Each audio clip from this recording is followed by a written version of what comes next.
Today, we're making hatch chili pork. This is an easy pulled pork recipe that you can make in a crock pot. It's great for loose meat sandwiches and so much more. Just like Sloppy Joe's, this is a messy sandwich. Use 2 hands and eat it over a plate. Start with pork shoulder chopped, an onion and bell pepper, and a whole beer. You put this in a crock pot and let it simmer on high for about an hour, and then season with oregano, cumin, kosher salt, and black pepper. Add chopped hatch chilies and salsa verde.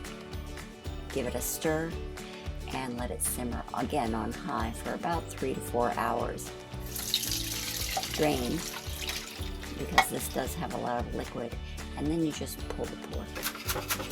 Add some chopped cilantro for flavor, and that's it. Build your hatch chili pulled pork sandwich any way you like, but make sure it's piled high with the pork. I like a little melty cheese on top and some coleslaw. I hope you enjoy it.